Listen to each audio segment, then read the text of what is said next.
flow category enriched in this very regular category, then objects in here has dimensions, and you can count zero-dimensional morphism spaces to define the coefficients for the Floer differential. What does weighted mean? Weighted means like you have to apply multi-valued perturbation. So you have branches, and different branches have different denominators. Yeah. So from here, let me go this way. So you get the chain complex.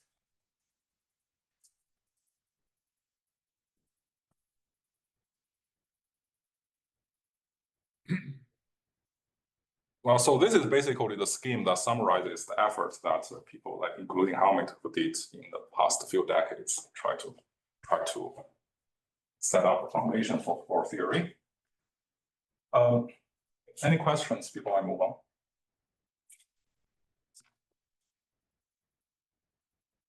Okay, so now let me try to first state a different category, which is more general than manifolds, but which also allows you to count the number of points.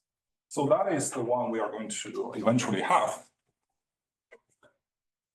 So this is the category of a pseudo-manifold.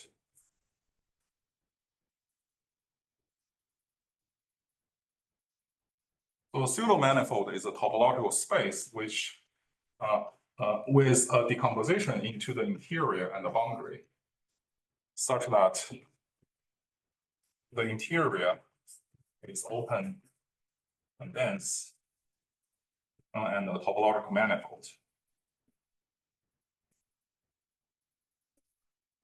And the boundary admits a decomposition into topological manifolds with full dimension at least 2.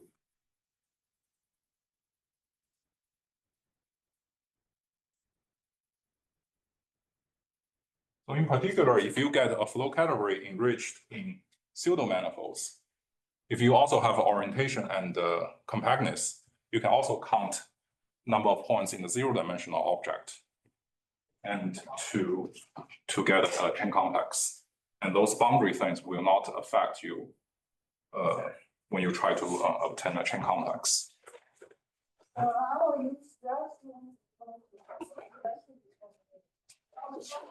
So this category is going to be our terminal category we eventually get here. So let me denote this category by psi MAN.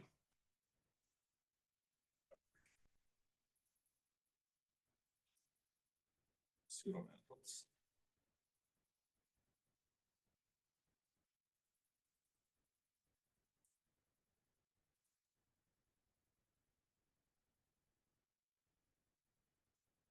So then let's talk about which category here we are going to use. So this is the so-called the category of derived orbifolds. Let me start with the definition. So a derived orbifold is a triple U, E, and S, where U is an orbifold, E is a orbifold vector bundle, and S is a continuous section.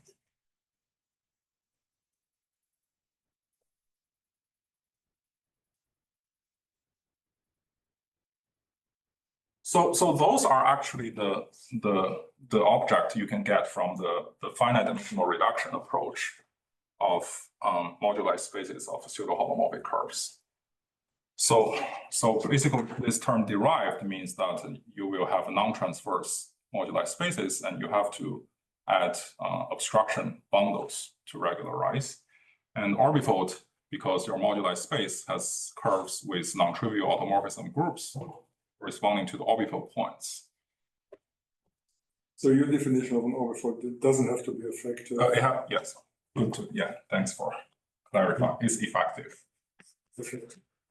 But you can always make it effective because your manifold is your target is a manifold. So you can add abstractions from the manifold. So then we're going to define a category. So those are the definition of objects. We haven't mentioned this morphism, how to define morphism. But let's say, suppose we can define this category of derived orbifold, then there is a obvious. There's no compactness assumption there? No, at this point, no. Okay. Yeah. But you could consider all compactness. So then there is going to be a natural functor from derived orbifolds to topological spaces by sending D to the zero locus.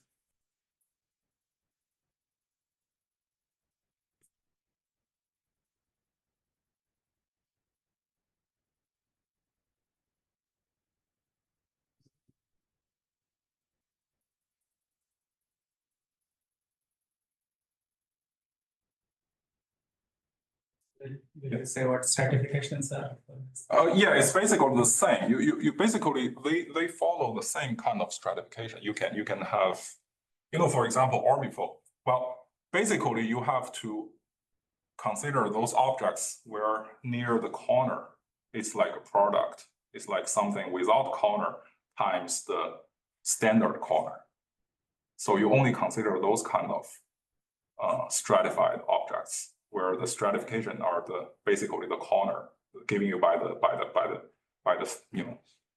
corner structure. So the off-section bundle and section is just restricted from the. Yeah, it's just the near the corner is like a product. Yeah.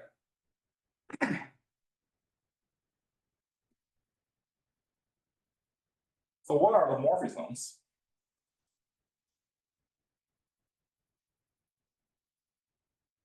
So this is a bit complicated. So let's first define a very general form of morphism, which are not going to be the morphism in that category.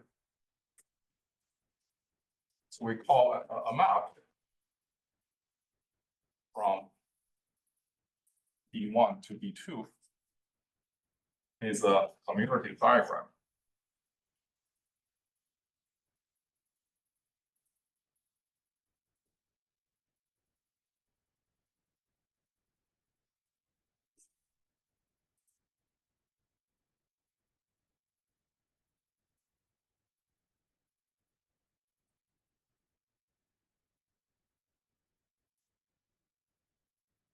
Where F21 is just a smooth map of orbifolds.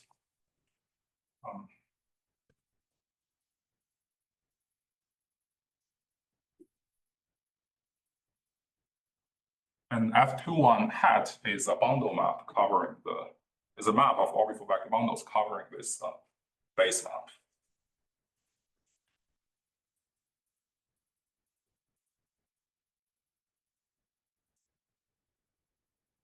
I just am afraid I would kill someone. Okay. So your definition is smooth map of orbifolds. I mean, it's a kind of definition they use. Yeah, that's true. It's in reality we don't consider any too general form of maps. We only consider those maps which are either coming from open embeddings or from stabilizations, which are sort of can be defined in a quite naive way. Yeah, there's no danger for dealing with different ways to dealing with isotopic. So you can see that here on this level, maps are actually this composition map is going to be an isomorphism onto the corresponding strata. So basically, you only need those kind of morphisms. You don't really consider general continuous maps into. So what is it? This is what? This is a homeomorphism onto a codimension one stratum. Okay. So here, actually, you can also talk about, in the abstract case, something like that. An isomorphism onto a stratum. So this is a general map and an open embedding. So by the way, a map will induce that F21 of the first zero locus is containing the second zero locus.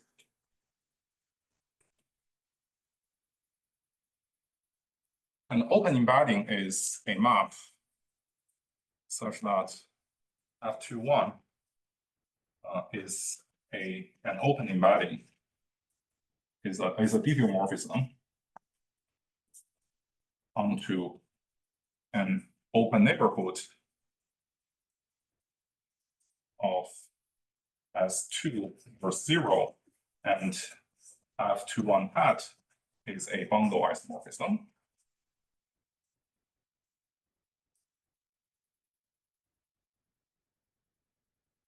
So this corresponds to the operation that when you regularize the moduli space, you can always shrink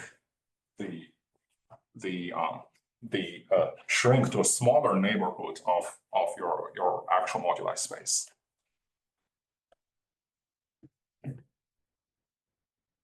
So this is kind of morphism we are going to use. Sorry, part of a typical kind of morphisms. Another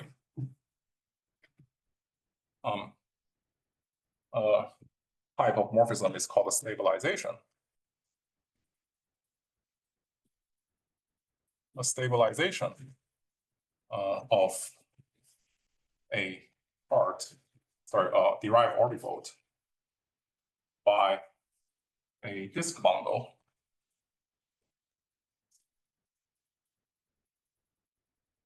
and contained in a vector bundle. Contained in a vector bundle over U is another derived orbifold where you thicken everything. You enlarge U to the total space of this disk bundle, so the dimension will increase, and also increase correspondingly the obstruction bundle by pulling back E to this disk bundle,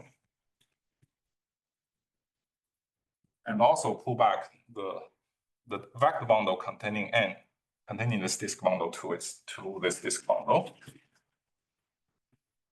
Let me use my. And you stabilize the section by adding this topological section. You embed disk bundle into F. This can be regarded as a section of this pullback.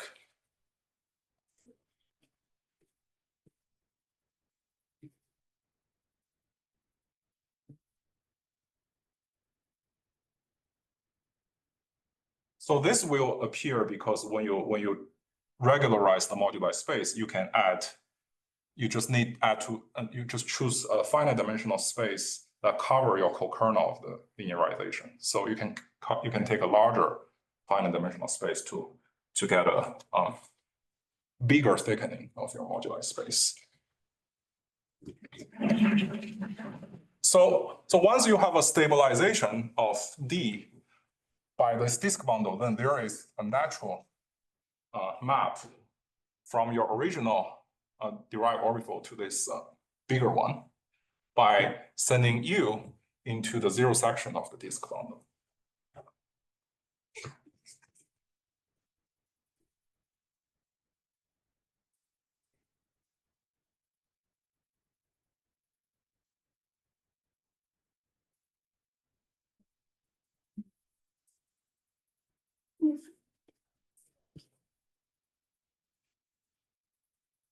Okay, So now, actual morphism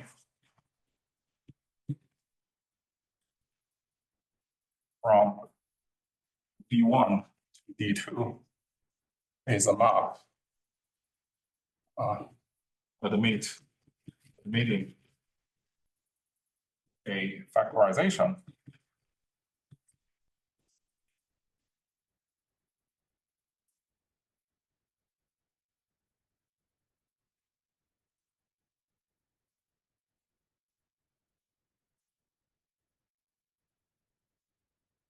as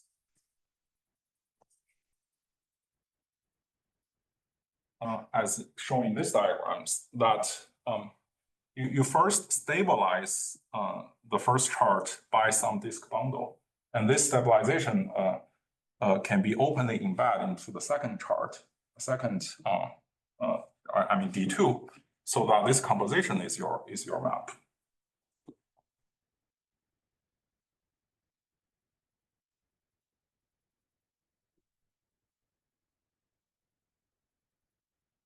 So there are certain subtleties that, for example, whether you should regard this choice of this factorization as a part of data or not. There's two ways to do that. First, you just say this is a property that is not part of your data. But when you want to make this a part of data for some purpose, you have to do some restrictions. Okay. So then this gives you the definition of morphisms in this category. So, any questions before I go on? You go. Okay. So then from a derived orbifold, which typically your section is not transverse, it is not even smooth. What you want to do is to perturb. So if you have a derived orbifold, you want to do some perturbation.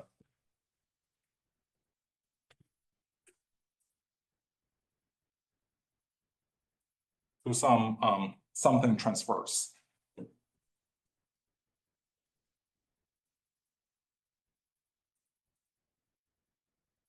So generally, it's not possible because on orbifolds we do not have a generic transversality, and there could be no transverse sections at all.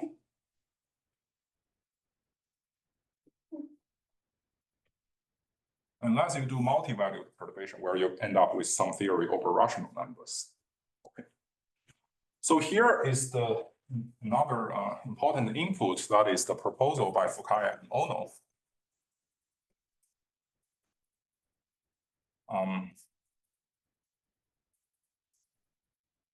Which says that we can actually do a single valued perturbation to obtain something like an integral cycle if your orbifold and the vector bundle has some actual structure.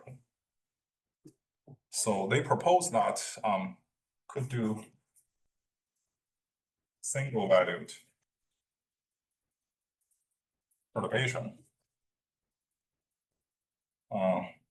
if there is something called a normal complex structure.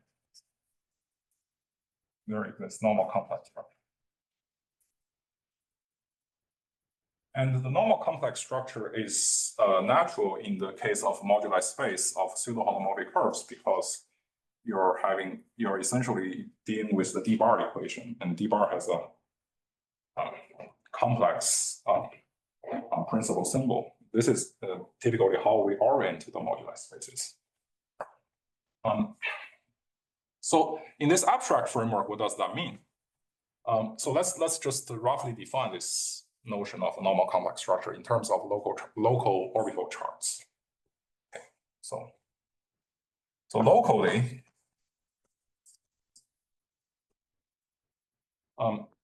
your orbifold is a quotient of a manifold by a finite group. So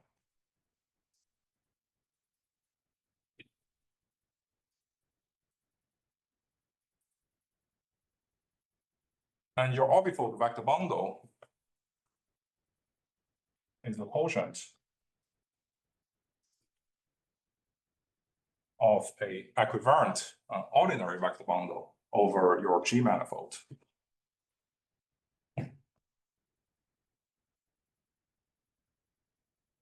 A priori, you could see all kinds of finite groups and all kinds of like representations of finite groups appearing. So now,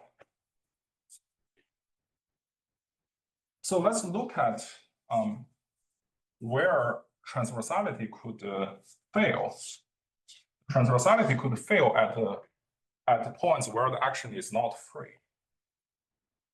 So, and the action non-free part could have all kinds of stabilizers. So let's take a general subgroup of your symmetry group, and let's look at the fixed point locus.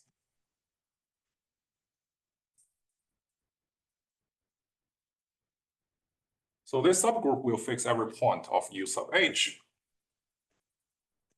So if you restrict your equivalent vector bundle onto this subspace, submanifold, then because the group will fix every point here, then the group will act on every fibers. So every fiber becomes a representation of your finite group H. So fiber-wise, it's a representation, so it can be decomposed into irreducible representations. And a canonical decomposition is to decompose into the part of trivial representations and the part with non-trivial representations.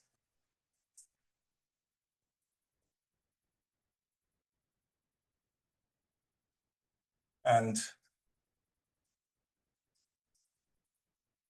so a normal complex structure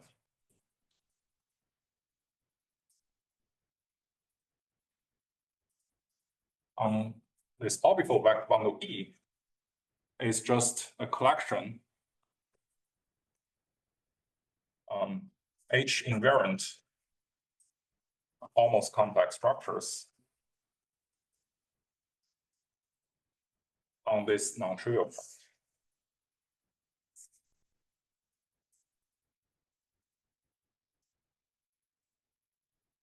Which satisfies some very natural compatibility condition when you change the symmetry type. For every H? Or for every H, yeah, for every possible stabilizer. And if you replace this bundle E by the tangent bundle,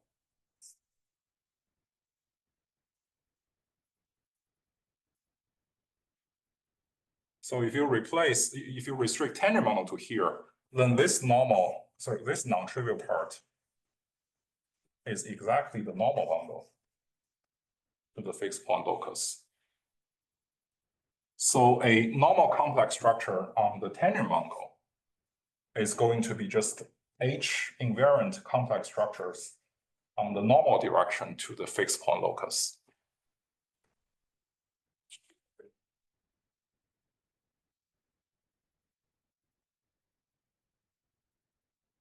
So if you have a derived orbifold UE, you say it is normally complex. Let me write it down here. So that would require that if you have such a structure, some condition on the group G. Because no. if it's non-trivial, then it should be at least even dimensional. Yeah, the normal direction is even dimensional. Yeah. Yeah. Yeah, but this direction could be odd. Yeah. Yeah, so you could have real trivial representations, but all the non-trivial representations are complex representations. So let me just write it down. So D is normally complex if TU and E has normal complex structures. So in Floer theory, you have only normal complex structure because basically where you could have a non-trivial automorphism, you could only have a non-trivial automorphism from sphere bubbling, and those sphere bubblings which are multiple covers and which could have symmetric multiple covers. So those for the deformation theory for those multiple covers of spheres, that's basically the same situation as in Gromov-Witten theory. And in Gromov-Witten theory, let's suppose if everything is complex, like you have integrable complex structure and so on. So you sort of expect the whole thing is complex. So in particular, normal direction in Gromov-Witten theory are going to be complex. So in Floer theory, although you could have all dimensional moduli space, but this that's going to be coming from the flow direction. So those will not actually affect your normal complex structure. Your normal complex structure only comes from multiple covers of holomorphic spheres. In this last definition, the structures on TU and E are compatible? No, they're just independent. Oh, independent. Also, the section can be somehow any. Yeah, the section just continuous section, nothing to do with that, because you're going to perturb. But when you stabilize, you have the same thing. Yeah. Okay. So then this gives you a category of normal complex structures. Sorry, a category of normally complex derived orbifolds.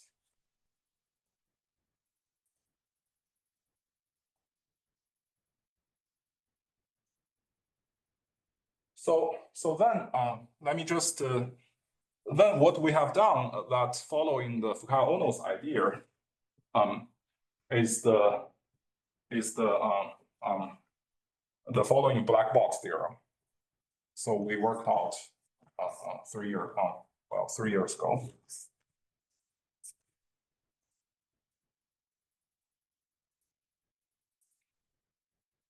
We basically say that if you have a normally complex derived orbifold, then you have a class of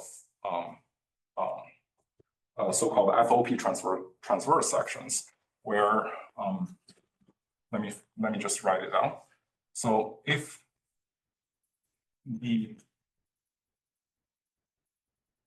is normally complex, then there exists a C0 dense subset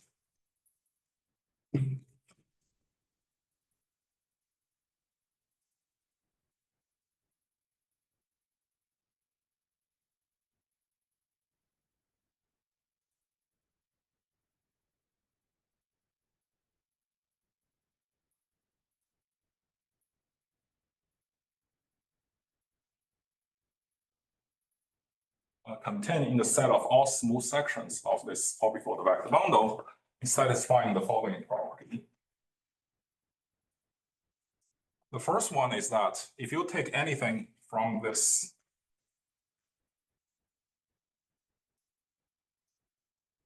FOP transverse sections, they are going to be transverse on at the manifold points of your orbifold. So it agrees with your classical transversality. There's no stabilizer. And second, if you have a FOP transverse section, if you stabilize it, it is still transverse.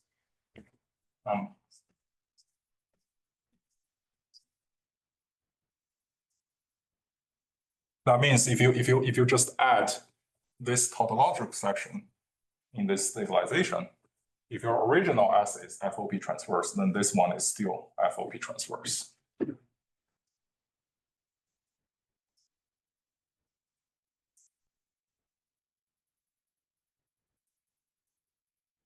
And by the way, this is not completely trivial. This is actually quite hard to prove. So second, if you have two FOP transverse sections, you take the direct product.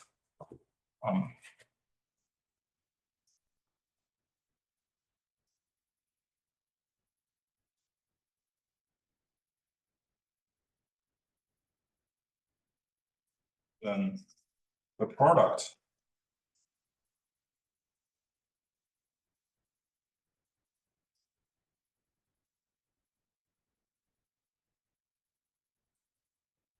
is going to be FOP transverse.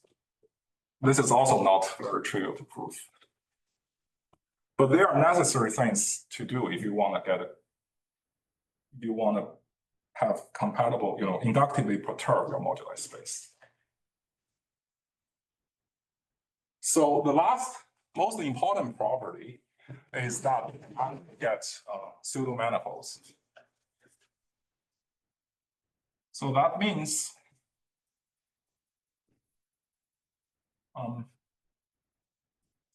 for any FOP transverse. So this one is not transverse everywhere. It is only transverse on the manifold points. But if you take the transverse section at manifold points and take its closure, then this is a pseudo-manifold.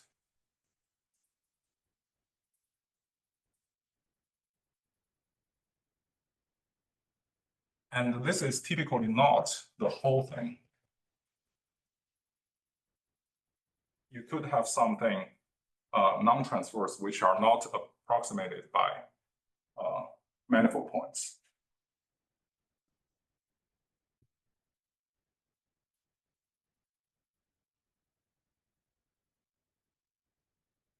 So the basic idea here, I have maybe just quickly say this basic idea. So let me just work inside of one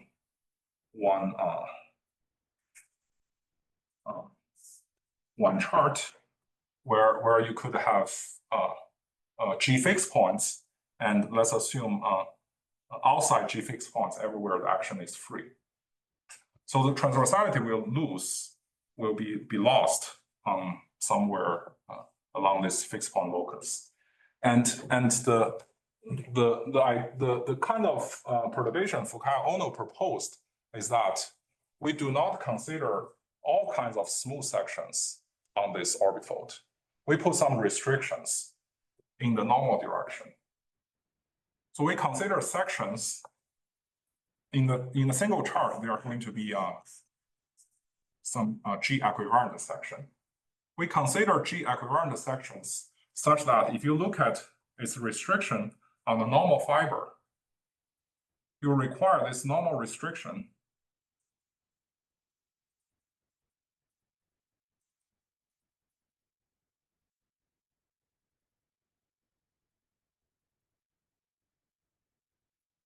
the normal restriction is a complex polynomial map. This is where you use the normal complex structure. And if you consider normally complex polynomial map, then the zero locus looks like a smooth family of algebraic varieties, complex algebraic varieties. And the free part are some Zariski open thing. And the boundary is sort of codimension 1. In the complex codimension is 1. Although you could have something which are not transverse, but not in the boundary of your free part. So basically, the pseudo manifold you get is not the whole thing obtained by perturbation. It's only the closure of the manifold part of your moduli space.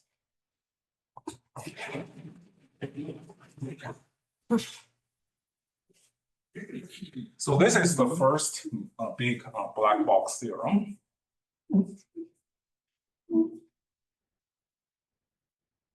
And the second black box theorem, which number we are at? 5, is so-called AMS construction. So I'm going to just state the theorem.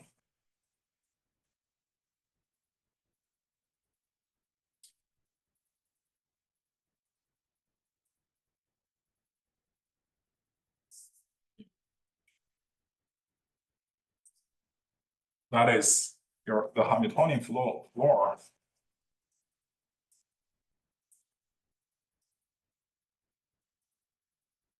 category. F admit a lift to the category of normally complex derived orbifolds. In other words, a system of compatible regularizations of your moduli spaces.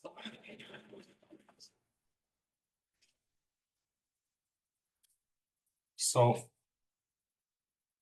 this is this basically follows the construction of Abelite, MacLean, Smith, or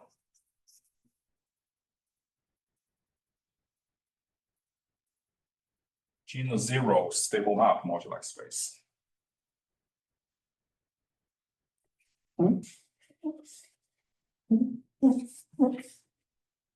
And we just have to make their construction compatible in a way that you actually have a flow category in the enriched in this normal complex derived orbifolds. Okay. Well, so then basically follow the a recipe I described at the beginning. Then so let's call this AMS construction. So by the way, I haven't mentioned who P is. FOP, the P is right partner, who actually did some important technical work, which was trying to realize Karl-Onno's proposal, which our construction borrowed a lot of detailed ideas from that preprint. So that's why we call this approach FOP. So then basically using this AMS, which means the lift, the regularization part, plus the FOP, which is the perturbation part, you get a chain complex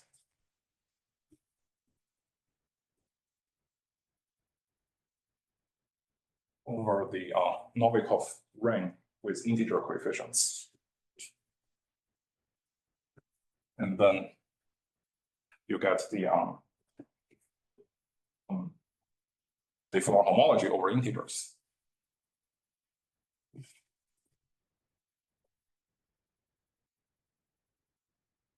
Any questions before I move on? Does this by construction match the usual Floer homology or integer if you are in like a positive case? Oh yeah, that's a very good question. In the semi-positive case, we believe so, but the simpler question is that how about Gromov-Witten invariance? We also define integer valued Gromov-Witten invariance. So in the semi-positive case, in genus zero, if n is bigger than 3, then the Gromov-Witten are integers. So that should be the case, that this integer valued thing agrees with the usual thing in the stable range. Genus 0 and bigger than or equal to 3. But we haven't write it down yet.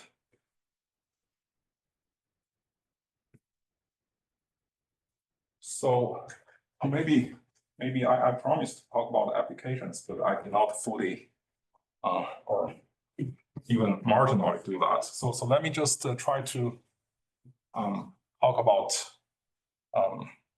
the usage beyond obtaining the integral Arnold conjecture. So immediately, so one, I mean, you also have to work out the corresponding things like a continuation map and the PSS map, so on, to actually talk about the computation of this Floer homology group. But you can get the integral Arnold conjecture from that. So something you can make use of this one is that if you get integer counts, then you can reduce to finite characteristics.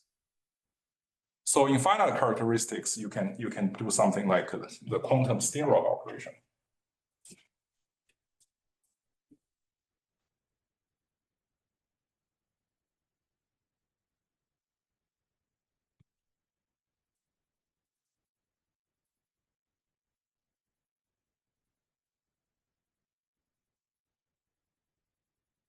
So this will lead to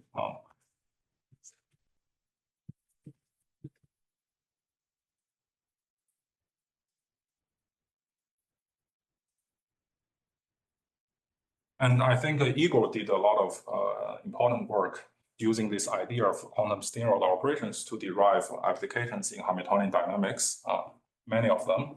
So basically, we could push those results in a full generality. That is not all of them, but let me mention two of them just for compact symplectic manifolds without any other restrictions. So let me just finish this talk by declaring these two theorems.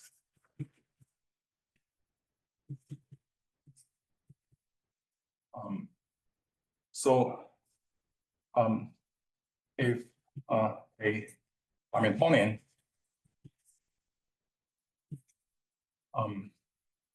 has a non-contractible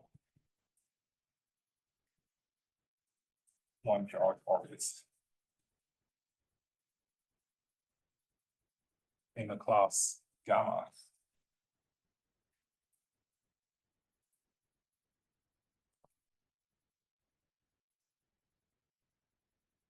then it has infinite many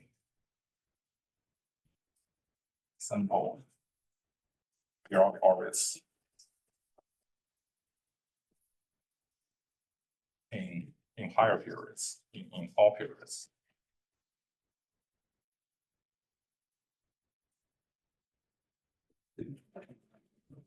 Yes. Do you need some non-degeneracy? Oh yeah, let's say non-degenerate or homologically non-trivial. You know all the details. But for safety, let's say non-degenerate.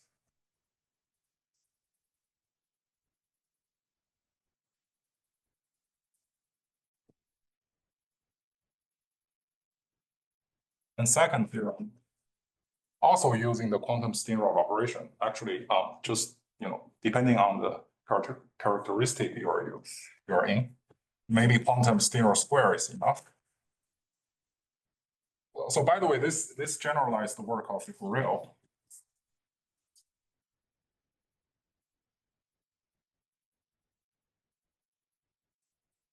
and the Sugimoto.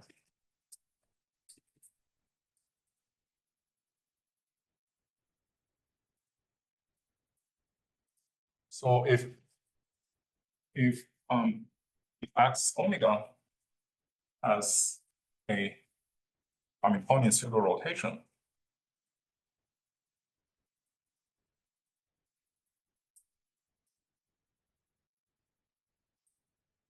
which means that it has its number of fixed points is equal to the lower bound given by Arnold conjecture, and it has no other simple periodic points. All the periodic points are iterations of fixed points. Then X is geometrical uniroot, i.e. for any J, there exists a J holomorphic sphere through each point.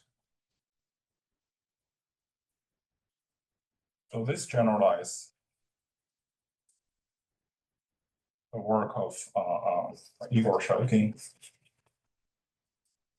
Chinati, Ginsburg-Reville,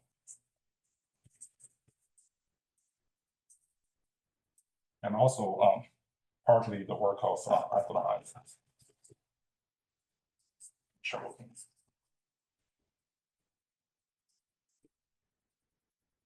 Yeah, at least for those ideas, we can actually push the results to general case that you don't have to assume any topological conditions on the symplectic form. Okay, I guess I can stop now.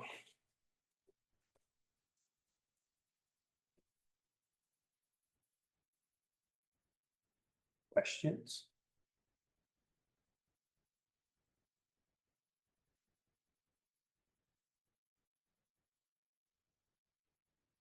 So that should then have also consequences on different symplectic homology and so on, like the Hamiltonian constructions in the liver. Yeah, that's true. That should be possible. Yeah, if it's coming from Floer theory. Yeah. I don't think the direct limit procedure will affect those.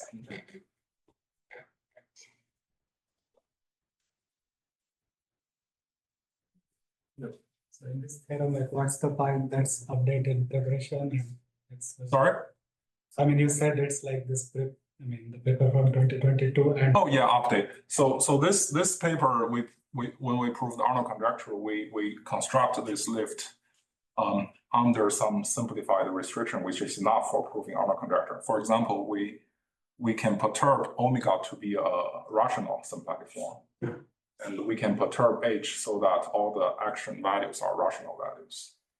And also in that paper, we didn't really have this formal framework like the lift. I mean, like at least we didn't really declare that there is such a category. We just did some construction which sort of provides you a system of objects which allows you to define the complex.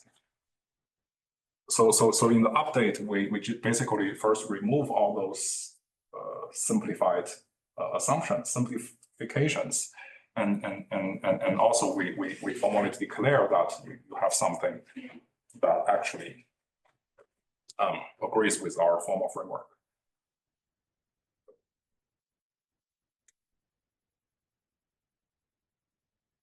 So these constructions involving product and quantum syndrome, they all happen with closed curves. You don't do them.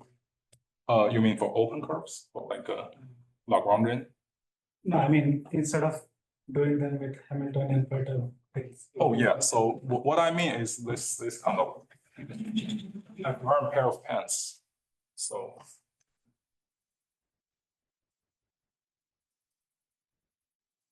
you consider those kind of domains where you have P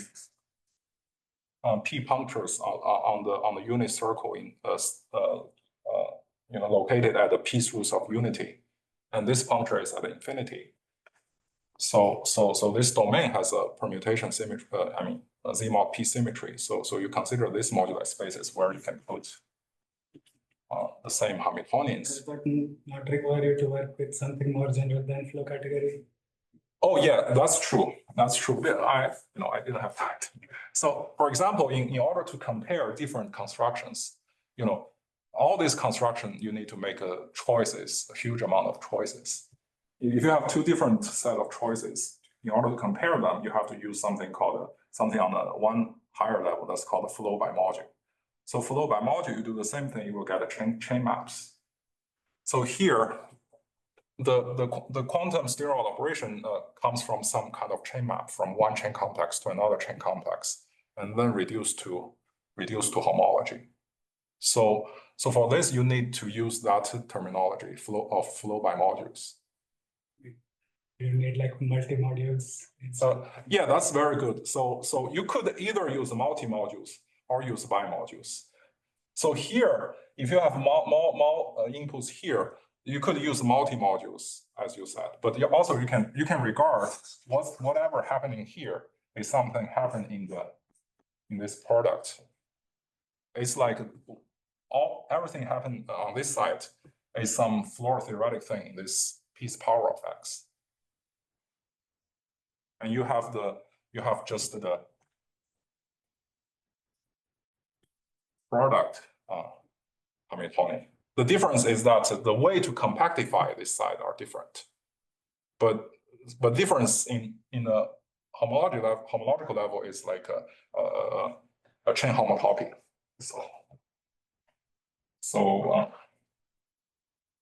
Yeah, so that's the difference. If you can just use bimodules, then it makes the formal framework easier to state. More questions? If not, then thanks, Guangbo, again.